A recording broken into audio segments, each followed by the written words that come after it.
మన ప్రభువు రక్షకుడైన యేసుక్రీస్తు నామములో మీ అందరికీ కూడా శుభాభివందనము తెలియజేస్తున్నాను. ఈ సమయంలో దేవుని యొక్క గ్రంథముల నుండి యేసుక్రీస్తు వారు శిలువ మీద పలికినటువంటి 7 మాటలలో 3వ మాటను మనము ఈరోజు ధ్యానం చేసుకుందాం. ఎందుకంటే ఈ 3 మాటలు కూడా మనము ఆలోచన చేసినప్పుడు మొదటి మాట 2వ మాటను ఆలోచన చేసినప్పుడు 3వ మాట ఉన్నటువంటి ప్రత్యేకమైనటువంటి విధానం ఏంటో మనం ఈరోజు మనం తెలుసుకోవడానికి ప్రయత్నం చేద్దాము. ఎందుకంటే యేసుక్రీస్తు వారు తన శిలువ మీద మరణించే సమయంలో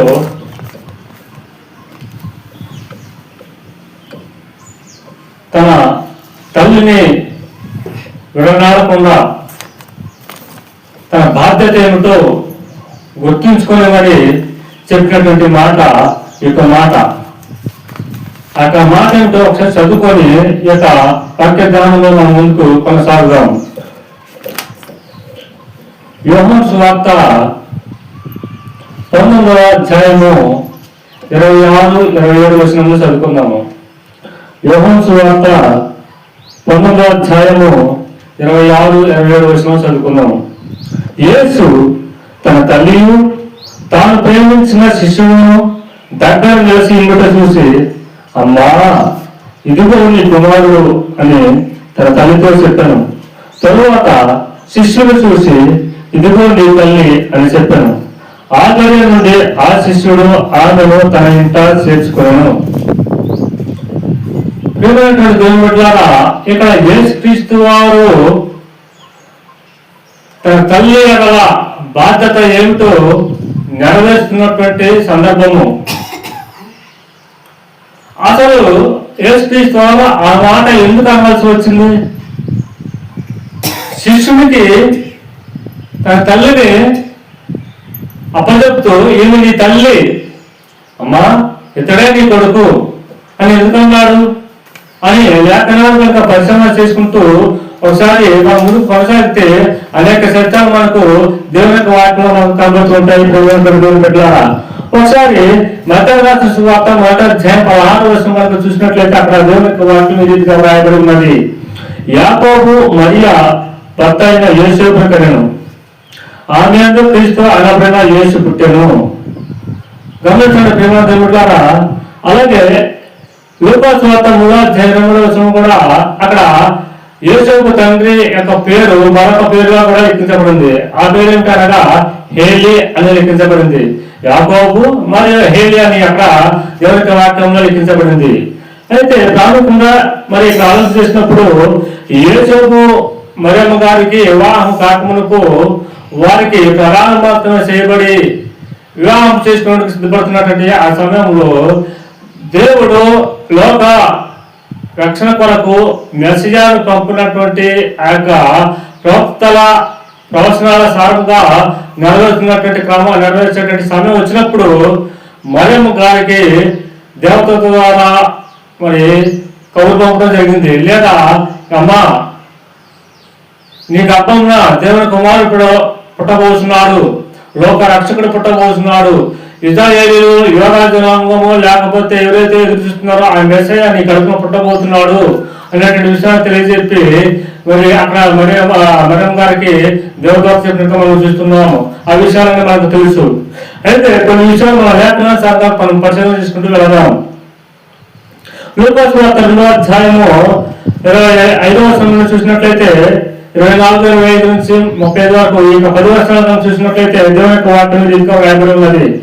ప్రభు ధర్మశాస్త్రంలో చెప్పబడినట్టు గోవల జతమైనను 2 పావుల పుట్టలమైనను బలిగా సమర్పించుటకు వారు ఆయన శిలువకు తీసుకుని పోయేది. యెరూషలేము ముందు సిమియోను ఒక మనుషుడున్నాడు. అతను నీతిమంతుడును భక్తి పరుడునై ఉండి ఇశ్రాయేలు యొక్క ఆదరణ కొరకు కనిపెట్టువాడు. పరిశుద్ధాత్మ అతని మీద ఉండెను. అతడు ప్రభు యొక్క క్రీస్తును చూడక మునుపు మరణము పొందనని అతనికి పరిశుద్ధాత్మ చేత బయలుపరచబడినాను. ఆత్మవచుడై అతడు దేవాలయానికి వచ్చాను. అతడు తన చేతులతో ఆయనను ఎత్తుకుని దేవుని స్తుతిస్తూ ఇట్లనెను, నాదా, నీ మాట చొప్పున సమాధానంతో నీ దాసును పోషిస్తున్నావు. అన్యజనులకు నిన్ను బయలుపరచుటకు వెలుగుగాను, నీ ప్రజలైన ఇశ్రాయేలుకు మహిమగాను నువ్వు సకల ప్రజలకు సిద్ధపరిచిన నీ రక్షణ తనైన పనులారా చూసుకొని యోసేపును ఆయన తల్లి ఆయన గురించి చెప్పబడిన మాటలు విని ఆశ్చర్యపడేది. మరియు నీ హృదయంలో ఒక ఖడ్గము తీసుకొని పోవునని ఆయన తల్లి అయిన మరియతో చెప్పాను. అతను వారు ప్రభు ధర్మశాస్త్రం చొప్పున సమస్తము తీసిన పిమ్మట గలిలయలోనే నజరేతును తమ ఊరికి తిరిగి వెళ్ళి, ఇక్కడ యేసుక్రీస్తు వారికి పేరు పెట్టే సమయంలో లేదా ఆ సున్నతి చేయవలసిన దినం వచ్చినప్పుడు 8వ దినం వచ్చినప్పుడు యెరూషలేము గ్రామానికి వెళ్ళి వారు చేయవలసినటువంటి క్రమం ఏదైతే ఉందో ధర్మశాస్త్ర ప్రకారంగా ఆ క్రమం చేయడానికి యెరూషలేము గ్రామానికి వెళ్ళారు. వెళితే ఆ పావు రూపాయలు కానీ దువ్వాల సత్రాలను ఇస్తే అక్కడ ఆ పశువానికి ఏ పేరు పెట్టాలి అని మనం ఆలోచిస్తే దేవదూత చెప్పబడినటువంటి పేరు ఏదైతే ఉందో యేసు అనే పేరు ఆయనకు పెట్టడం జరిగింది. అయితే ఆ సమయంలో అక్కడ పరిశుద్ధాత్మ దేవుడు ఒక వ్యక్తిని పంపుతూ ఉన్నాడు. అక్కడ ఆ సమయంలో యేసుక్రీస్తు 8వ సున్నతి చేయవలసినటువంటి ఆ సమయంలో ఒక వ్యక్తి అక్కడ వస్తున్నాడు. పరిశుద్ధాత్మ ద్వారా ప్రేరేపబడినటువంటి వాడి అతడే సిమెయోను అనే ఒక వ్యక్తి, ఒక ప్రవక్త. ఆ వ్యక్తి వస్తూ ఆయనను ఎత్తుకొని ఏం మాట్లాడుతున్నాడంటే ఒకసారి చూసినట్లయితే, నారా నీ మాట చొప్పున సమాధానంతో నీ దాసుని పోషిస్తున్నావు. చూడండి, నాదా అంటున్నాడు, నీ దాసుని పోషిస్తున్నావు సమాధానంతో. ఈ యొక్క వ్యక్తి, ఈ పసిపిల్లవాడు, ఈ బిడ్డ నీవు ఏర్పాటు చేసినటువంటి ఈ యొక్క శిశువుగా ఉన్నటువంటి వ్యక్తి ఎలాంటి వ్యక్తి అనగా ఇక్కడ తెలియజేస్తున్నాడు. ఆయన సిమెయోను అనేటువంటి వ్యక్తి అన్యజనులకు నిన్ను బయలుపరచడానికి వెలుగుగాను, అన్యజనులకు అనగా నిజ దేవుడు అనేటువంటి నిన్ను ఎదురకుండా ఈ లోకంలో జీవిస్తున్నటువంటి వారు ఎంతమంది అయితే ఉన్నారో వారందరికీ నీవే దేవుడు అని రుజువుపరచుటకు ఆయన ఈ లోకంలో పుట్టినాడు అని తెలియజేస్తున్నాడు. అంతేకాకుండా మనతో మాట్లాడుతున్నాడు, నీ ప్రజలైన ఇశ్రాయేలులకు మహిమగాను. అన్యజనులకు నిజమైన మార్గం మీద చూపే మార్గదర్శిగా పుట్టాడు, వారు కూడా ఆయనను అనుసరించవలసినదే అని చెప్తూ, అలాగే నీ ప్రజల ఇశ్రాయేలులకు మహిమగాను ఆయన పుట్టాడు అని అంటున్నాడు. అనగా ఆ ఇశ్రాయేలుకు ఏలబోటంటే రాజు, రాజులకు రాజు, ప్రభులకు ప్రభు, ఎవరైతే మెస్సయ్య అనేటువంటి రాబోతున్నారని ప్రవచనాసారంగా ప్రవచించారో ఆ వ్యక్తిని నువ్వు పుట్టించావు, ఇశ్రాయేలు కొరకు ఆ యొక్క రాజుని నువ్వు పుట్టించావు అని అక్కడ తెలియజేస్తూ ఉన్నాడు. ఆ యొక్క సిమెయోను అనేటువంటి ఆ యొక్క ప్రవక్త లేదా వ్యక్తి. ఇంకేమంటున్నారంటే, సకల ప్రజల నీ సిద్ధపరిచిన నీ రక్షణ కన్నులారా చూస్తుంది. పసిపిల్లవాడిగా ఉన్నప్పుడే 8వ దశలో ఉన్నప్పుడే ఈ యొక్క సిమెయోను అనేటువంటి యొక్క వ్యక్తి యొక్క ప్రవక్త యేసుక్రీస్తు ద్వారా వచ్చేటువంటి రక్షణను కన్నులారా చూశాను అని తెలియజేస్తున్నాడు, శాస్త్రమిస్తున్నాడు. బిడ్డలాగా ఆలోచన చేయండి. అంటే పరిశుద్ధాత్మ ద్వారా ఆయన పలుకుతున్నాడు. అంతేకాకుండా ఈ యొక్క క్రీస్తును చూడకుండా ఆయన మరణించడం అని పరిశుద్ధాత్మ ఆయనకు తెలియజేయపరచబడింది. అంటే యేసుక్రీస్తును చూడకుండా సిమెయోను అనేటువంటి వ్యక్తికి మరణం లేదని పరిశుద్ధాత్మ తెలియజేశాడు ఆయనకు. కాబట్టి ఆయన అతన్ని చూశాడు. చూసి యొక్క మాట పలుకుతూ పరిశుద్ధాత్మ ద్వారా యొక్క మాట తెలియజేస్తున్నాడు. గొప్ప విషయాలు, ఎన్నో మర్మంగా ఉన్నటువంటి విషయాలు, అప్పటికి మర్మంగా ఉన్నటువంటి విషయంలో ఆ కాలం వరకు. ఇంకా ఏమంటున్నాడంటే, మరియమ్మ గారిని ఉద్దేశించి ఒక గొప్ప మాట్లాడుతున్నాడు. జరగబోయేటువంటి ఒక సంఘటనను గుర్తు చేస్తూ ఉన్నాడు. ఏమిటో సంఘటనగా, మరియు నీ హృదయంలోనికి ఒక ఖడ్గము దూసుకొని పోవునని ఆయన తల్లి అయిన మరియతో చెప్పాను. మరియమ్మ గారితో ఒక మాట మాట్లాడుతున్నాడు ఆ వ్యక్తి. నీ హృదయంలోనికి ఒక ఖడ్గము తీసుకొని పోతుంది అనగా ఆయన మరణం ఉద్దేశించి, శిలువ మరణం పొందిన ఆ యొక్క సంఘటనను ఉద్దేశించి పలుకుతున్నాడు ఈ యొక్క సిమెయోను అనేటువంటి యొక్క వ్యక్తి ప్రవక్త. గమనించండి ప్రియమైన దేవుని యొక్క బిడ్డలారా, జరగబోయే దాన్ని ముందుగా తెలియజేస్తున్నాడు. అంటే ఇక్కడ మరియమ్మ గారికి ఆయన చెబుతున్నటువంటి మాటలు, యేసపు గారికి ఆ యొక్క మాటలు విని వారు ఆశ్చర్యపడుతున్నారు. ఏమని రాకుందంటే వారు ఆశ్చర్యపడ్డారు అని రాకుండా, యేసపు తల్లి ఆయన గురించి చెప్పబడిన మాటలు విని ఆశ్చర్యపడిరి. గమనించండి ప్రియమైన దేవుని బిడ్డలారా, అంటే ఇదంతా జరుగుతున్నటువంటి విషయంలో ఆయన చెప్పేటువంటి మాటలన్నీ కూడా వారు విన్నప్పుడు వారు ఆశ్చర్యపడుతూ ఉన్నారు.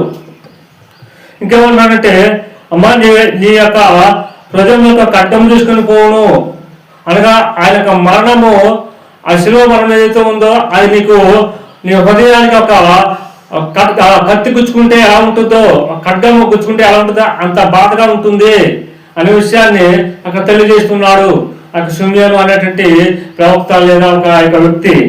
అంత తర్వాత ఆ యొక్క యేసపు మరియమ్మ గారు ఆ యొక్క ధర్మశాస్త్ర ప్రకారంగా అర్పించాల్సినటువంటి ఏవైతే ఒక సేవ కార్యములు అనేవి చేసి వారికి నజరేతు అనేటువంటి వారు అక్కడ నివాసం చేస్తున్నారు కాబట్టి వారు అక్కడ వెళ్ళిపోయారని ఇక 39 వర్షం రాయబడి ఉన్నది. తర్వాత ఏం జరిగిందంటే యేసుక్రీస్తు వారు పెరిగి పెద్దవాడైన తర్వాత గమనించండి ప్రియదేవులారా, 30 సంవత్సరాల వయసులో 30 సంవత్సరాల వయసు వచ్చినప్పుడు ఆయన బాప్తిసం పొందిన తర్వాత ఆయన సాతాను చేసిన తర్వాత 40 దినములు ఉపవాసం ఉండిన తర్వాత కొంతమంది అందేయ, సీమోను, యోహాను అనేటువంటి వారు ఎవరైతే ఉన్నారో వీరు ఏమే మెస్సయ్య అని గ్రహించి, ఏమే క్రీస్తు అని గ్రహించి ఒక వ్యక్తికి సమాచారం ఇస్తున్నారండి. ఎవరో వ్యక్తి అనగా ఒకసారి చూసినట్లయితే యోహాను సువార్త 1వ అధ్యాయం 45-46 చూసినట్లయితే ఫిలిప్పు నతనయేలును కనుగొని, చూడండి ఇక్కడ ఫిలిప్పు అనేటువంటి వ్యక్తి నతనయేలు అనేటువంటి వ్యక్తికి చెప్తున్నట్టే మాట ఏంటో ఒకసారి ఆలోచన చేద్దాం. ఫిలిప్పు నతనయేలును కనుగొని ధర్మశాస్త్రమును, మోషేయు, ప్రవక్తలను ఎవరిని గురించి రాశారు ఆయనను కనుగొంటుంది. చూడండి, అంటే మోషే ధర్మశాస్త్రం రాయబడినటువంటి వ్యక్తి ఎవరు, ప్రవక్త వర్గంలో ఎవరి గురించి ప్రవచించారు భవిష్యత్తు గురించి, ఆ యొక్క వ్యక్తి, ఆ క్రీస్తు, ఆ మెస్సయ్య మేము కనుగొంటామని ఆ నతనయేలుతో చెప్తున్నటువంటి సందర్భం చూస్తే అక్కడ మనకు వారు ఖచ్చితంగా ఎవరిని కనుగొనాలో వారినే కనుగొన్నారని మాకు అర్థమవుతుంది. ఆ విషయాన్ని వారు తెలియజేస్తుంటే అక్కడ నతనయేలు ఎవరు మాట్లాడుతున్నారో ఒకసారి ఆలోచించేద్దాం. అందుకు నతనయేలు నజరేతు నుండి మంచిదేదైనా రాగలరా అని అతనిని అడగగా వచ్చి చూడమని ఫిలిప్పు అతనితో అన్నాను. చూడండి ప్రేమదేవులారా, ఆ వ్యక్తి నతనయేలు అనేటువంటి వ్యక్తి ఏమంటున్నాడంటే నజరేతు నుండి మంచిది ఏదైనా రాగలదా అని అంటున్నారు. అంటే అర్థమేమిటి ఆ మాటకు? ఇక నజరేతు అనేటువంటి గ్రామము లేదా పట్టణం ఏదైతే ఉందో ఆ గ్రామము మంచికి స్థానం లేనటువంటి స్థితిలో ఉన్నది ఆ రోజున లేదా ఆ రోజుల్లో.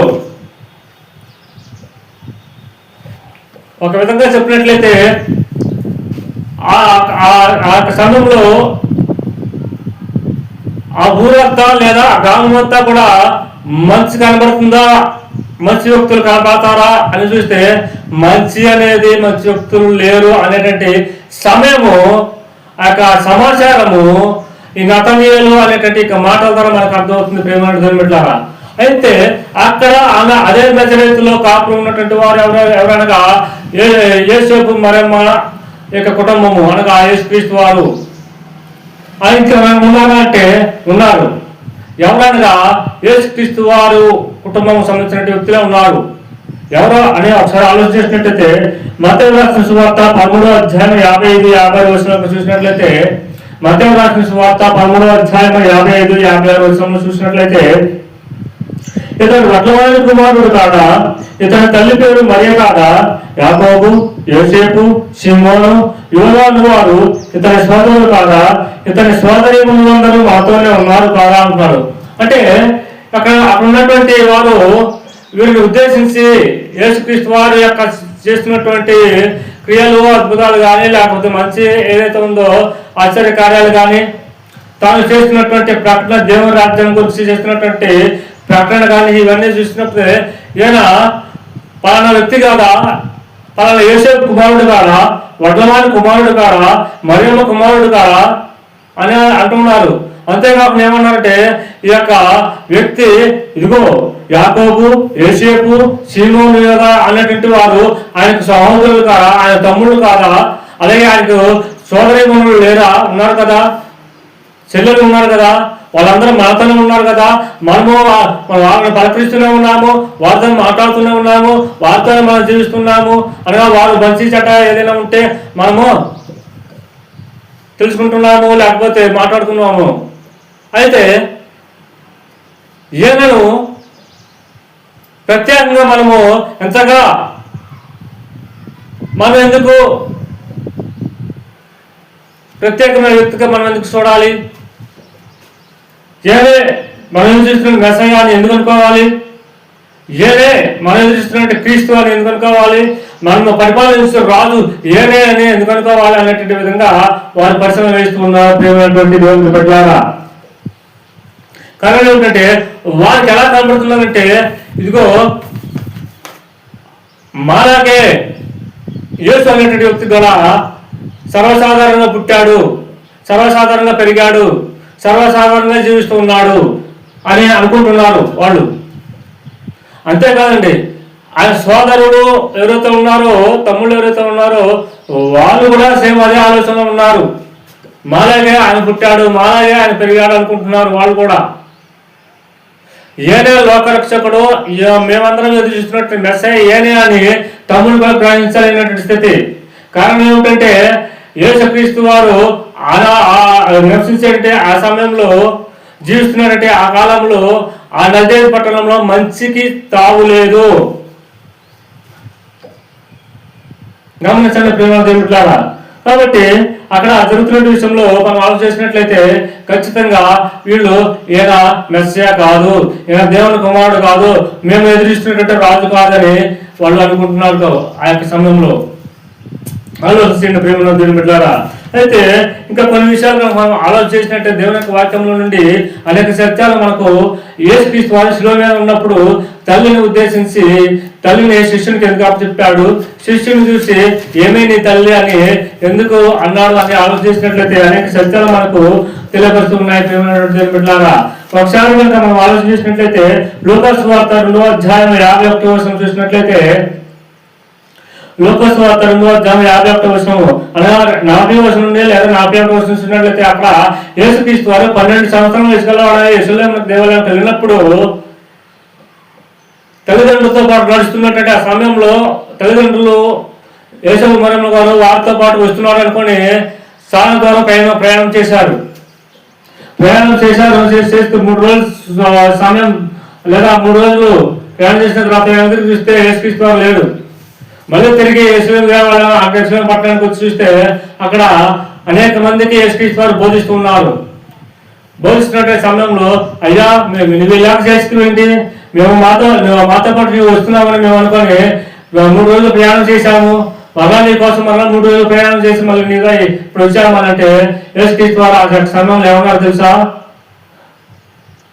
నేను నా తండ్రి పని మీద ఉన్నానని మీరు ఎదుగురా అని 12 సంవత్సరాల వయసు గల వాడే ఉన్నప్పుడు ఆ మాట మాట్లాడాడండి. దేవుడిలాగా 12 సంవత్సరాల వయసు గలవాడే ఉన్నప్పుడు ఆ మాట మాట్లాడాడు. 8 దినముల వయసు గలవాడే ఉన్నప్పుడు ఆ సుమేలు అన్నటువంటి ఆ మాటలు మరియమ్మ గారు గుర్తుపెట్టుకున్నది.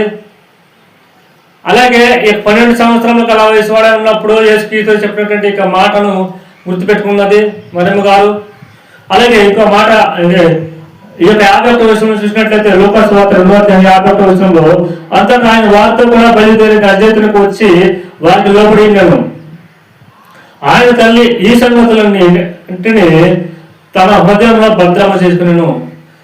మరియమ్మ గారు జరుగుతున్నటువంటి ప్రతి ఒక్క ఆయన గురించి సమాచారము ఎవరు ఆయన నోటి నుండి వచ్చే మాట కానీ లేదా ఇతరులు చెప్పినటువంటి మాటల ద్వారా వచ్చినటువంటి మాటలు కానీ ప్రతిదీ కూడా విని మరియమ్మ గారంట తమ హృదయంలో భద్రం చేసుకుంటుంది, గుర్తు పెట్టుకుంటూ ఉంటుందట. గమనించండి ప్రేమ దేవుడిలారా. అలాగే యాకోబు రాసిన పత్రిక చూసినట్లయితే 1వ అధ్యాయం 1వ వచనం అండి. యాకోబు రాసినటువంటి పత్రిక 1వ అధ్యాయం 1వ వచనం చూసినట్లయితే, దేవుని యొక్కయు ప్రభువైన యేసుక్రీస్తు యొక్కయు దాసుడైన యాకోబు అనేటువంటి యొక్క వ్యక్తి ఎవరి యొక్క యాకోబు అనగా సాక్షాత్తు యేసుక్రీస్తు వారి యొక్క తమ్ములలో ఒక వ్యక్తి యొక్క యాకోబు గారు. ఈ యొక్క యాకోబు గారు యొక్క పత్రిక రాస్తూ ఏమంటున్నారంటే, ఇక్కడ యేసుక్రీస్తు యొక్క దాసుడైన అంటున్నాడు. తనను తాను ఏమనుకుంటున్నాడంటే యేసుక్రీస్తు దాసుడను అంటున్నాడు, తమ్ముడను అని చెప్పట్లేదు. అంతకు ముందేమో యేసుక్రీస్తు వారు జీవించిన కాలంలో ఈ యొక్క మాట చెప్పే సమయానికి యేసుక్రీస్తు భూమి మీద లేడు. మనిషి తిరిగి చనిపోయి వెళ్ళిపోయాడు, ఆరోహణం పరలోకానికి వెళ్ళిపోయాడు. సువార్త పరిచర్యలో భాగంగా తర్వాత తన తమ్ముళ్ళుగా ఎవరైతే ఉన్నారో వాళ్ళందరూ ఆయన గూర్చి సత్యము తెలుసుకొని, నా అన్న ఎంత గొప్పవాడా, నా అన్న దేవుని కుమారుడా, నా అన్న పరలోకం నుండి వచ్చినటువంటి మేము ఎదురు చూసినటువంటి మెస్సయా, క్రీస్తు అనబడినటువంటి మెస్సయా ఏమే అని తెలుసుకొని, అప్పటి వరకు అన్నగా ఉన్నటువంటి యేసుక్రీస్తు వారిని లక్ష్య పెట్టకుండా ఉన్నటువంటి యొక్క తమ్ముళ్ళు యేసుక్రీస్తు మరణించి సమాధి చేయబడి తిరిగి లేచిన తర్వాత ఆరోహణం వెళ్ళిపోయిన తర్వాత సువార్త పరిసరాల భాగంగా అనేక విషయాలు ఆయన గురించి తెలుసుకొని సువార్త చేస్తూ ఈ యొక్క మాట తెలుస్తున్నాడు. నేను ఆయన తమ్ముడని కాదు, తమ్ముడనే కానీ నేను ఆయన దాసుడను అంటున్నాడు. యోహాను అనేటువంటి వ్యక్తి ఎవరైతే ఉన్నారో ఆ యొక్క శిలువ మీద తన తల్లితో చెప్పబడినట్టు, ఏమే నీ కుమారుడు, అమ్మా ఇతనే నీ కుమారుడు అని చెప్తున్నటువంటి ఆ వ్యక్తి యోహాను అనేటువంటి వ్యక్తి ఎవరైతే ఉన్నారో ఆయన శిష్యుడు అండి. 12 మంది శిష్యులలో ఉన్నటువంటి ఒక వ్యక్తి ఆయన శిష్యుడు. అది అక్కడ ఏమైనా రాబడిందంటే, ఇక్కడ తర్వాత శిష్యుని చూసి ఇదిగో నీ తల్లి అని చెప్పాను. ఆ గడి నుండి ఆ శిష్యుడు ఆమెను తన ఇంట చేసుకున్నాను. అంటే అప్పటి వరకు కూడా తమ్ముళ్ళు ఉన్నారు, యేసుక్రీస్తు వారికి చెల్లెళ్ళు ఉన్నారు, కానీ తల్లిని శిష్యుడికి అప్పచెప్తున్నాడు. అంటే తమ్ముళ్ళ యొక్క స్థితి లేదా వారు జీవిస్తున్నటువంటి స్థితి ఏమిటో ఒక ఆలోచన చేయండి. అంటే నజరేతుల నుండి మంచిది ఏదైనా రాగలదంటే వారి జీవితం మంచిదిగా లేదని అర్థం. తర్వాత వారి జీవితమును ఎప్పుడు మార్చుకున్నారనగా యేసుక్రీస్తు వారి మరణ సమాధి పునరుద్ధానములు లేదా ఆరోహణం జరిగిన తర్వాత సంఘం ఏర్పడిన తర్వాత, క్రైస్తవ సంఘము లేదా క్రీస్తు సంఘం ఏర్పడిన తర్వాత వారి జీవితాలను మార్చుకొని చెబుతున్నట్టు ఇక మాట యాకోబు అనేటువంటి ఒక సహోదరుడు చెబుతున్నట్టు మాటలు చూస్తే అసలు నేను ఆయన దాసుడును అంటున్నాడు. తల్లినేమో శిష్యుడిగా చెప్పాడు, తాను ప్రేమిస్తున్న శిష్యుడికి. అలాగే ఆ శిష్యుడు వెంటనే యేసుక్రీస్తు వారు చెప్పిన మాటను తూచా తప్పకుండా తన ఇంటికి తీసుకుని వెళ్ళి కన్న తల్లి కంటే ఎక్కువగా చూశాడు. వీళ్ళు చూడలేదు. ఎవరు? కొడుకు పుట్టినటువంటి కొడుకులు ఎవరైతే ఉన్నారో, మరియమ్మ గారికి యోసేపు గారికి శరీర సంబంధమైన రీతిగా పుట్టిన కుమారులు ఎవరైతే ఉన్నారో, కుమార్తెలు ఎవరైతే ఉన్నారో వారు చూడలేమో బహుశా. అందుకే తాను ప్రేమించినటువంటి శిష్యునికి అప్పచెప్పి ఈమె నీ తల్లి, అమ్మా ఇతడే నీ కుమారుడు అని చెప్పి తన బాధ్యతను మరవకుండా తల్లిని కాపాడవలసినటువంటి ఆ స్థితిని అతను ఎరిగి ఆ తల్లిని తన శిష్యునికి అప్పచెప్తున్నటువంటి విషయం మనం ఇక్కడ చూస్తున్నాము. ప్రియమైనటువంటి దేవుని బిడ్డలారా, అయితే తర్వాత యాకోబు అనేటువంటి తన సహోదరుడు లేదా సొంత తమ్ముడు ఆయన గురించి తెలుసుకుని ఎన్నో విషయాలు తెలుసుకున్నటువంటి వాడే ఉండి ఇక మాటలు మాట్లాడుతున్నాడు. యాకోబు రాసినటువంటి పత్రిక 18వ వచనంలో ఆయన తాను సృష్టించిన వాటిలో మనము ప్రథమ ఫలంగా ఉన్నట్లు సత్యవాక్యం మనల్ని తన సంకల్ప ప్రకారం కనెను. అంటే తాను సృష్టించిన వాటిలో మనము ప్రథమ ఫలముగా ఉన్నట్లు చూడండి. అంటే అనుభవించాడు.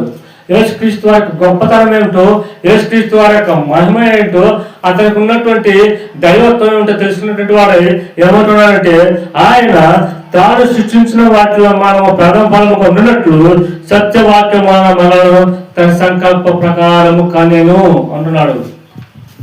అంటే తండ్రి యొక్క చిత్తంలో, తండ్రి యొక్క సంకల్పంలో తన కుమారుడైనటువంటి దేవుని కుమారుడు ఉన్నటువంటి యేసుక్రీస్తు ద్వారా ఒక నూతన సృష్టిగా చేయబడినటువంటి జనాంగము క్రైస్తవ జనాంగము. ఆ జనాంగము దేవుని సంకల్ప ప్రకారంగా సత్యవాక్యం వలన మనలను కన్నాడు అని ఇంత గొప్ప మాట తెలియజేస్తున్నాడంటే ఆయన గురించి, యేసుక్రీస్తు వారిని గురించి ఇది ఎంతగా తెలుసుకున్నాడు ఆలోచన చేయండి ప్రియమైన దేవుని బిడ్డలారా. అలాగే మరొక మాట మాట్లాడుతున్నాడు. యాకోబు రాసినటువంటి పత్రిక 1వ అధ్యాయం 23వ వచనంలో, ఎవడైనా వాక్యము వినువాడై ఉండి దాని ప్రకారము ప్రవర్తింపని వాడైతే వాడు తన సహజ ముఖమును అద్దంలో చూసుకొని మనిషిని పోలి ఉన్నాడు. ఎవడైనా వాక్యమును వినువాడై ఉండి దాని ప్రకారము ప్రవర్తింపని వాడైతే, అంటే యేసుక్రీస్తు వారు జీవించిన కాలంలో తమ్ముడుగా ఉన్నటువంటి ఈ యొక్క యాకోబు లేదా అతని సహోదరులు యేసుక్రీస్తు వారు చెప్తున్నటువంటి బోధలు కానీ, యేసుక్రీస్తు వారు చేస్తున్నటువంటి అద్భుతాలు కానీ ఇవన్నిటి కూడా లెక్క చేయలేనంతగా జీవించారు వాళ్ళు, లెక్క లేకుండా. ఒక విధంగా చెప్పాలంటే, కానీ యేసుక్రీస్తు వారు తెలిసిన తర్వాత వాక్యం యొక్క గొప్పతనం ఏమిటో, యేసుక్రీస్తు వారు చెప్పినటువంటి బోధల యొక్క గొప్పతనం ఏమిటో, ఆయన మరణం యొక్క గొప్పతనం ఏమిటో, వృద్ధానం యొక్క శక్తి ఏమిటో తెలుసుకున్నటువంటి వాడు ఇక మాట మాట్లాడుతున్నాడు. ఏమంటే ఎవడైనా వాక్యం వినివాడై ఉండి దాని ప్రకారం ప్రవర్తింపని వాడైతే వాడు తన సహజ ముఖమును అద్దములో చూసుకుని మనుషుని పోలి ఉన్నాడు. అంటే మనుషుడు అద్దం ముందు ఎలాగైతే తన స్వరూపమును చూసుకుంటాడో అలాగే వాక్యముని బయటికి దాని ప్రకారంగా చేయకపోతే అలాంటి వాడే అని అంటున్నాడు. ఏం కనపడుతుంది? అద్దం ముందు మాత్రమే నీ మొహం కనపడుతుంది, బయటికి వెళ్తే నీ మొహం కనపడదు. అలాగే వాక్యం చెప్పినంతసేపు వాక్యం వింటావు, బయటికి వెళ్ళిన తర్వాత ఆ వాక్యం యొక్క గొప్పతనం ఏంటో నువ్వు మర్చిపోతావు అనేటువంటి విషయాన్ని ఇక్కడ యాకోబు గారు తెలియజేస్తున్నాడు. అంటే ఆ విషయాన్ని అంతకలోతుగా ఆయన అర్థం చేసుకున్నాడు. అర్థం చేసుకుని మనకి హెచ్చరికగా ఇక మాటలు చెప్తున్నాడు, ఆలోచన చేయండి ప్రియమైనటువంటి దేవుని బిడ్డలారా. అలాగే 23వ వచనం చూసినట్లయితే 22వ అధ్యాయం 7వ వచనం అండి. యాకోబు రాసిన పత్రిక 2వ అధ్యాయం 7వ వచనంలో, మీకు పెట్టబడిన శ్రేష్టమైన నామము దూషించేవారు వీరే కదా. మీకు పెట్టబడినటువంటి శ్రేష్టమైన నామము, చూడండి, మీకు పెట్టబడిన శ్రేష్టమైన నామం ఏమిటా నామము? మీకు పెట్టబడి మనకు లేదా ఈ లోకానికి పెట్టబడినటువంటి నామము ఏమిటి అనగా ఆలోచన చేసినట్టు శ్రేష్టమైన నామం పెట్టారంట యేసుక్రీస్తు వారు. ఏమిటా నామం అనగా క్రైస్తవులు. క్రైస్తవులు అనేటువంటి పేరు. క్రీస్తు ద్వారా, క్రీస్తులో, క్రీస్తు నియమించినటువంటి చట్ట ప్రకారంగా జీవించేటువంటి వారిని క్రైస్తవులు అంటారు. కాబట్టి ఆ చట్ట ప్రకారంగా ఇంత శ్రేష్టమైన పేరు మనకు ఆయన ఇచ్చాడు అని తెలియజేస్తున్నాడు ప్రియమైనటువంటి దేవుని బిడ్డలారా. అంటే ఆయన అనుభవంలో నుండి చెప్పినటువంటి మాట. యాకోబు తన యేసుక్రీస్తు వారు తమ్ముడుగా ఉన్నటువంటి యాకోబు వారు తన అనుభవం నుండి చెప్పినటువంటి మాట. అందుకే మీకు పెట్టబడినటువంటి శ్రేష్టమైన నామమును అంటున్నాడు. అంటే ఆ క్రైస్తవ్యం యొక్క గొప్పతనము ఆ మాటలో ఉన్నటువంటి పరమార్థం ఏంటో తెలుసుకున్నట్టు వాడు ఈరోజు మనకు ఆయన తెలియజేస్తున్నారు ప్రియమైనటువంటి దేవుని బిడ్డలారా. అలాగే చూసినట్లయితే యాకోబు రాసిన పత్రిక 3వ అధ్యాయం 2వ వచనంలో మరొక మాట మాట్లాడుతున్నాడు. ఇదే యాకోబు అనేటువంటి యేసుక్రీస్తు వారి యొక్క తమ్ముడు. అనేక విషయంలో మనమందరం తప్పిపోతున్నాము. ఎవడైనా మాట యందు తప్పని ఎడల అట్టివాడు లోపం లేని వాడై తన శరీరమును స్వాధీనం అందించుకున్న శక్తి గలవాడగును. చూడండి, అనేక విషయంలో మనమందరం తప్పిపోతున్నాం అంటున్నాడు. వాస్తవంగా యేసుక్రీస్తు జీవించిన కాలంలో కూడా తమ్ముడుగా ఉన్నా కూడా ఈయన దేవుని యొక్క చిత్తంలో ఉన్నటువంటి లేదా ఆ యేసుక్రీస్తు చెప్పినటువంటి ఆ బోధలు కానీ వాటికి దూరంగానే ఉన్నాడు, తప్పిపోయాడు. ఆ అనుభవం నుంచి చెప్తూ మనమందరం కూడా తప్పిపోతున్నాము అంటున్నాడు. అంటే తనను కూడా కలుపుకుంటున్నాడు, మనమందరం అంటున్నాడు. నేను కూడా తప్పిపోయాను ఒకనొక సమయంలో ఆయన ఎరగకుండా, అలాగే మనమందరం కూడా తప్పిపోతున్నాము అంటున్నాడు అని చెప్తూ, ఎవరైనా మాట యందు తప్పనిడలా అట్టివాడు లోపం లేని వాడై తన సర్వశరీరమును స్వాధీనం అందించుకోగల శక్తి గలవాడును. కాబట్టి ఇటు లోపం లేని వాడే ఉంటే అనగా ఎవరైనా మాట యందు తప్పనిడలా అంటే మాట ఏదైతే ఉందో, దేవుని యొక్క వాక్యం ఏదైతే ఉందో ఆ వాక్య ప్రకారంగా జీవించేటువంటి వారు ఎవరైతే ఉన్నారో వారంట ఎలా ఉంటారంటే తన సర్వ శరీరమును స్వాధీనం అందించుకోగలటానికి శక్తిమంతులు అవుతారు అని అంటున్నాడు. అంటే తనను తాను శరీరమును స్వాధీనం అందించుకోగలిగినాడు కాబట్టే ఆ మాట యాకోబు అనగలుగుతున్నాడు. మనం అనగలుగుతున్నామా? మన సర్వ శరీరమును మన ఆధీనంలో ఉంచగలుగుతున్నామా? స్వాధీనంలో ఉంచగలుగుతున్నామా? దేవుని వాక్య ప్రకారంగా జీవించటకు మనము దేవుని వాక్యంలో ఆ యొక్క స్థితిని మనము ఉంచడానికి దేవుని వాక్య ప్రకారం జీవించడానికి మనము మన శరీరమును అర్పించుతున్నామా అనేది మనం ఆలోచించవలసిన వారమే ఉన్నాము ప్రేమైనటువంటి దేవుని బిడ్డలారా. అలాగే ఇంకా మరొక మాట మాట్లాడుతున్నాడు 3వ వచనంలో, గుర్రములు మనకు లోబడుటకై నోటికి కళ్ళము పెట్టి వాటి శరీరము అంతయో త్రిప్పుదము కదా. అంటే గుర్రములు ఏవైతే ఉన్నావో మనము సవారీ చేసేటి ఆ గుర్రములు ఏవైతే ఉన్నావో వాటికి కళ్ళము పెడితే మనము ఎటు పొమ్మంటే అటు పోతాయి కదా. మనం ఎటు తిప్పితే అటు తిప్పి అవి నడుస్తూ ఉంటాయి, పరిగెడుతూ ఉంటాయి కదా. అలాగే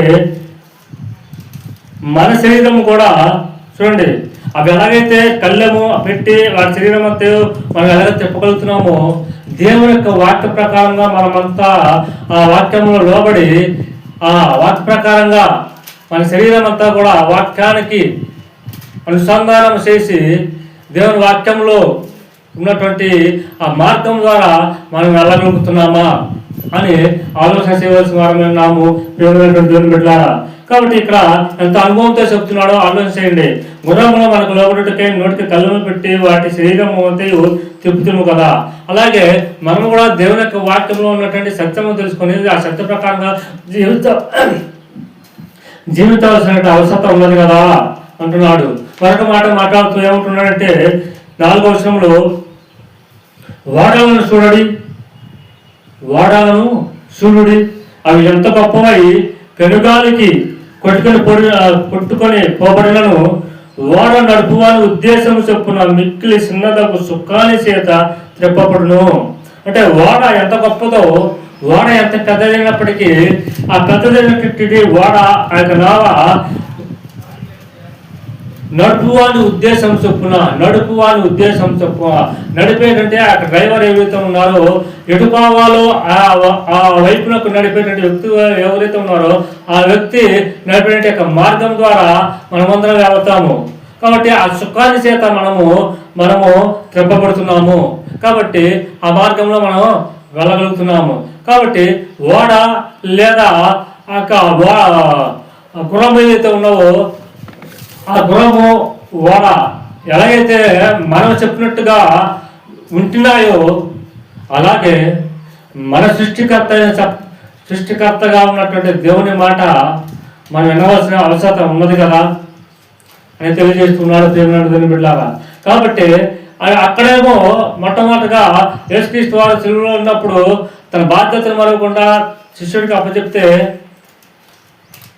పొజిషన్ చూడండి, అక్కడ ఆ స్థితి ఏమిటో ఆలోచన చేయండి. సమస్తము కూడా తెలుసు, అయినా కానీ తన యొక్క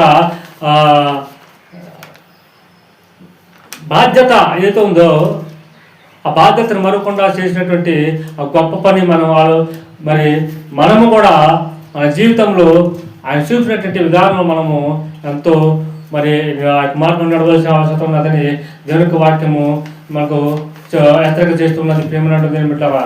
ఇంకా చూస్తే మనము ఆయన జీవించినటువంటి కాలంలో యేసుక్రీస్తు వారు జీవించిన కాలంలో కానా అన్నటువంటి ఊరిలో మొదటి అద్భుతం చేసినటువంటి సమయంలో ఆ వివాహము జరిగిన సమయంలో మనకు తెలుసు, ద్రాక్షారసమును అనగా నీటిని ద్రాక్షరసంగా మార్చినటువంటి సందర్భంలో తల్లి పాత్ర మరియం గారి పాత్ర ఎంతో ప్రాముఖ్యమైనది.